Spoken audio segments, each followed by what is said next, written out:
But the thing that throws me off is for 110, I'm getting like nothing overwhelming like a 110 per se it doesn't taste like or drink like a 110, but you're right, like it hits you with that upfront sweetness and then it kind of goes away. Yeah. And then it just comes roaring back with that hug and also that like that mouth like radiating kind of like spiciness, which is I was not expecting that from this at all. Welcome back to our 3 Bourboneers. This week we are reviewing Russell's Reserve Single Barrel, the infamous red label. The infamous red label. And many of you, a few of you, will notice that there's only 2 Bourboneers this week. So one of us is on baby duty. Mitch just had his second child, born yesterday, we believe. Yeah. Miles. So yeah, Mitch is not going to be Anthony. here for. I think the next 2 or 3 videos will just be Ethan and I shooting, so you'll have to put up with us, and you won't get all the crazy antics from the goofball on the right side of the screen. So, yeah, we'll have to pick up the slack. Yeah, but today we'll get on with it. We're doing, like Ethan said, Russell's Reserve, the red label, the single barrel. This is the first time that I've actually ever even tried this bottle. Mm-hmm. He's obviously popped it and given it a try. It's been recommended to us, I don't know how many times, I think by every single person that follows our channel, and anyone who's a Wild Turkey fan says that this is like the sweet spot. And we historically aren't the biggest fans of Wild Turkey, so everyone, for that reason, everyone's like, well, you gotta try the Russell's Single Barrel, try it. And so here we are. Right. I've heard that, out of the entire lineup that Wild Turkey offers, that it's this and then Rare Breed are like the 2 that you really want to go for. That are available. Yeah, obviously, because like the Russell's Blue Label. This, of course, is, again, 110 proof, so 55% alcohol, and it's one of the only non-chilled filtered bourbons that they offer, so that's a big selling point for them. Yep. But I'll go ahead and get her popped and poured here. Yeah, well, Taylor pours. I'm taking Mitch's job. Be sure to like and subscribe to the Bourboneers. Obviously, we need your support. We're a young, up-and-coming channel, and just looking for, to build a little community. Yeah, so. And don't forget to stick around to the end of the video to find out whether you should try, buy, or deny this bottle. All right. Shall we dig in? How much did you pay for this? So MSRP is $60. I spent $70 just because we don't really see it in like Southwest Wisconsin very much. So I thought, why not? It comes around to our grocery stores every once in a while, but they usually get bought up within a day, I would say. Yeah. So we typically don't really see them that often. So immediately the color, I know this is like very broad, but it's very standard. It's very standard. It feels very Wild Turkey. I feel like all their bourbons look like this. They do. It's got that like hay copper type of look. Yeah. Immediately the legs are decent. Not bad. As Mitch would say, not a super short skirt by any means, but probably like a medium length. You could go to a wedding or something like that wearing this skirt. Yeah. Business for casual function. Yes. Yeah. So all right, let's get our noses in there. Ooh, the nose it's obvious Wild Turkey. Yeah. Like it's got that I don't know what to call it. There's a little bit of like cherry cinnamony-ness to it. To me, it's like it's brighter fruits is what I get. Yeah, and it's so the one thing that initially stood out to me on this when I first tried it and right now is you can get your nose in there. It's not super. Yeah, for 110, it's really not. That's and that actually kind of threw me off a little bit when I first tried this last weekend. So, there's no like heavy ethanol like you gotta in your eyes. It doesn't back you face. off at all. Right. I would say it's more of a delicate. Yeah, it's very delicate. There is a little bit of depth there. It's a lot of like honey caramel type of smell to me. A little bit of oak wood presence in there. I get like you said, that fruitiness. It's like a pear and apple almost. Like some bright fruits. Like if you had a bag of apples in the fall and you like some crispiness. Yeah, like apple pie or apple. I don't know. It smells really good, actually. I'm not gonna lie. Like the nose is very inviting and it smells good. So probably my favorite nose out of the Wild Turkeys that we tried. It actually is better than Master's Key. There's like oh yeah, absolutely. There's the tiniest hint of like, I don't know. Maybe there's no nut in it. That's maybe why I like it so much. I keep telling myself that there's gonna be Wild Turkey salted. Yeah, it's like I want it to be there, but then it's just not there. No, this smells awesome. Actually, Yeah. I love it. Should we dig in? Yeah. All right, to Miles. To Miles. And Mitch's firstborn son. Yep. He'll see this in 15 years and Yeah. be like, they made that when I was born. That'll be cool. So, all right. Cheers. Cheers.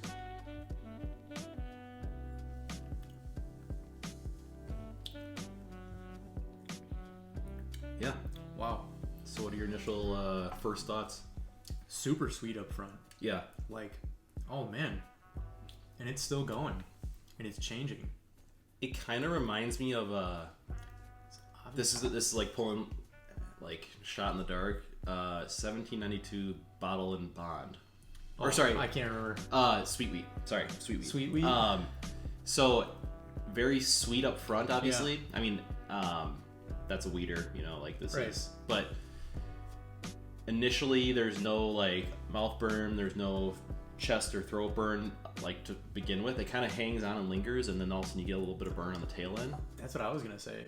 But the thing that throws me off is for 110, I'm getting like nothing overwhelming like a 110 per se it should. It doesn't taste like or drink like a 110, but you're right. Like it hits you with that upfront sweetness, and then it kind of goes away. Yeah. And then it just comes roaring back with that hug, and also that like that mouth like radiating kind of like spiciness, which is I was not expecting that from us at all.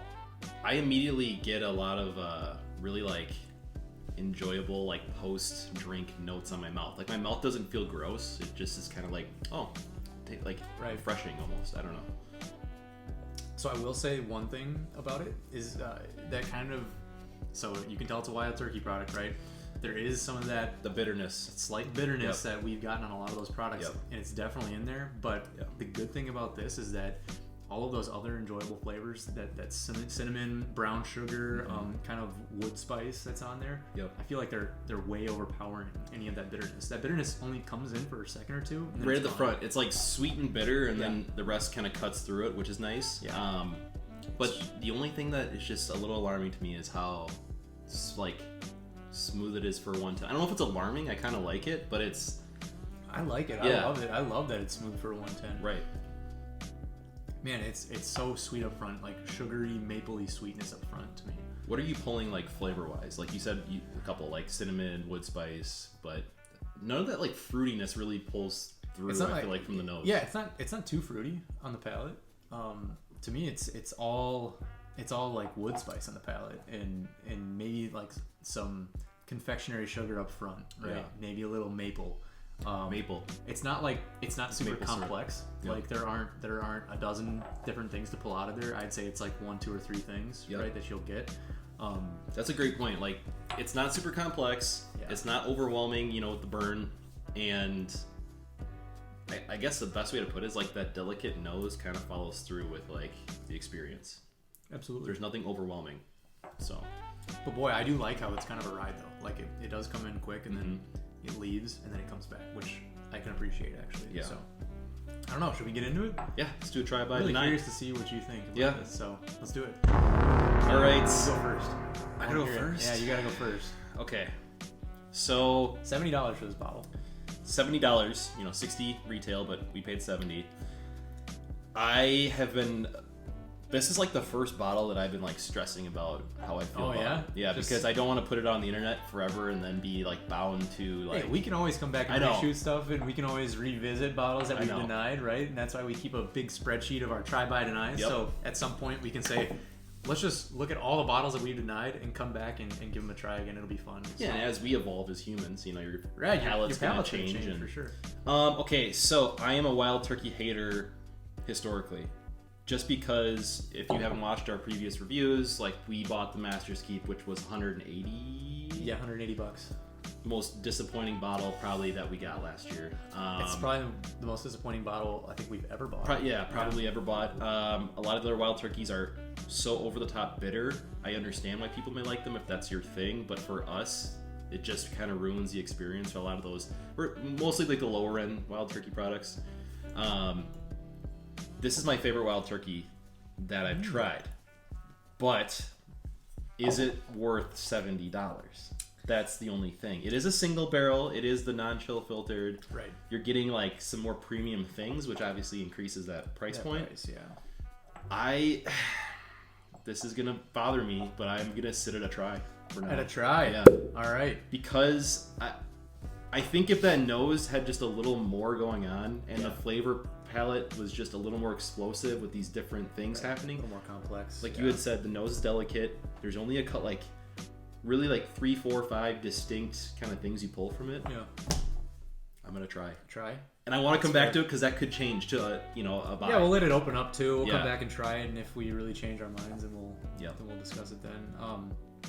I'm gonna be straight up honest. I'm gonna deny it.